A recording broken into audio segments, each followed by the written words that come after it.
Hi guys, welcome back to the channel. Thanks for clicking the video. And here we are cutting the neck out of the blank. Just going down the back of the neck now, rough cutting out so I can get the profile and getting it into the shape we need. So starting on the bandsaw, getting it as close as we can, and then I'm using a profile template on the side of the blank on the router table so we can get it to the final shape we want. So we're going nice and gently, small increments at a time, and removing the material, being really careful because obviously it's now sat on a really narrow piece of MDF, so it's easy for everything to wobble, and trying to keep it as straight as and vertical as I can. These profile templates are kind of new to me, so I'm still figuring things out, but we're going to run into a problem in a sec because I've got the longest bit that Radian do, which is a phenomenal router bit, but the shank isn't long enough for me to get all the way across the blank, so I'm having to change over to another bit or cutter that's got top and bottom bearings, so I can turn the blank over and then use the top bearing as the guide. But yeah, this cutter, it's not very good, to be honest, or at least it's not very good for me. I'm not having a lot of success with it. So yeah, because that happens. That was a chunk of tear out, believe it or not. But anyway, really need to get a better top and bottom bearing bit, because that thing, even though it's got two-way shear on it, no, can't trust it. Marvellous, we didn't break the template. Oh, I'm a dickhead.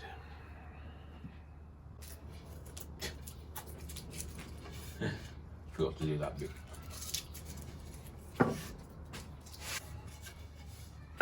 All things being equal, might end up doing this neck again.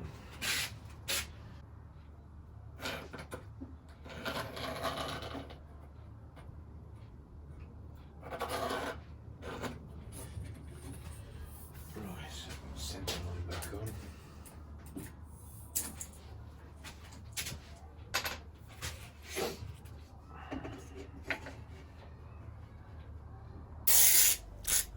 Right, masking tape and super glue trick. So get your masking tape down. So I'm following just inside the mark for the final neck shape, which is why it's at a slight angle, and I'm gonna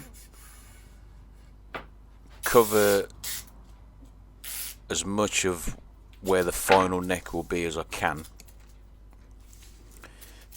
mainly because I don't want any glue spooging out the masking tape and going on the neck blank. I mean, it's no big deal to clean it up, but it's it's one less thing to do once I take the tape back off. So just making sure I've got it covered, and I'm covering the truss rod slot. Now put some corresponding tape on your template or jig,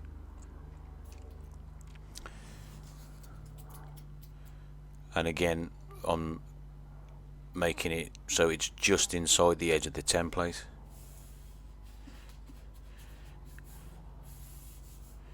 and making sure I cover the template itself, so that, you know, I don't have to clean up a load of glue mess afterwards. Now, you don't need any really special kind of masking tape to do this. They'll all do the job. Some of them are better than others, but this yellow stuff that I get from my local hardware store is perfectly fine. I've not had as much success using the low tack stuff, but I think that's because it's, you know, it's low tack and it doesn't adhere as much anyway. So yeah, you doing this, you're going to go through a lot of masking tape and glue, but it's worth it for the security it gives you. Now, when I did the truss rod slot, I used masking tape and double-sided tape, which is secure, but for this I really wanted to make sure that the template wasn't going to move, so just a few spots of super glue and it's more than sufficient to hold it. So back with the radium bit, which is one of the best router cutters I've ever used. Really worth the money. So I'm just setting it up now and getting it ready, and I'm following the template all the way down the side of the neck. Now, I'd already removed the excess material, but you know, you don't want to sit for 10 minutes and watch me chopping stuff out on a bandsaw. So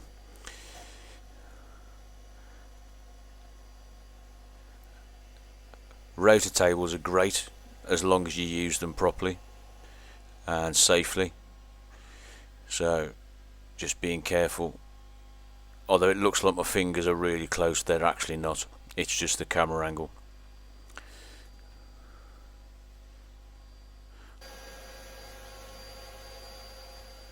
Now, I've got a different shape for the headstock, so I'm only going as far as, you know, where it flares out just after the nut. So I've got another one where I'll put my headstock shape in, which is why I'm just being careful and only going up to the where it flares out. But as I'm about to explain, it's all gone slightly wrong. So I've done the best truss rod slot I've managed to do so far, and then managed to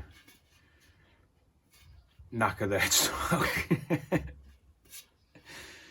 Yeah, got divot in the top, and of course it would be in the bit of it that needs a straight edge to it, so I can't hide it. I mean, you can try things like dust and glue, but with the way the grain is on the sapele on the end there, that'll be really difficult to hide. So we might, oh yeah, and because I didn't think about it, because of the break angle, I've also got this funny little taper at the end, which, to be honest with you, it wouldn't be such a bad thing, except for that's almost exactly where the bottom E-tuner is going to be, which would not be ideal, so we'll see. But yeah, disappointed. Only a couple of weeks off and it all goes to hell in a handcart. Never mind, still live and learn. I've got another sapele blank if I need to do another neck, but there may be things we can do.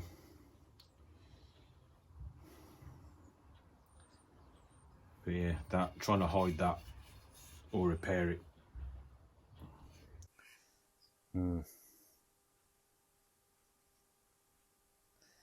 I don't know, I need to have a think. But anyway, so that's how to ruin a perfectly good neck blank.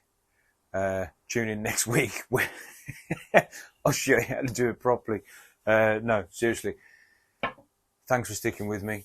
Yeah, sad day, but there we go. But if you made it this far, thank you, and we'll see you on the next one. Take care, stay safe, and we'll see you soon. Cheers.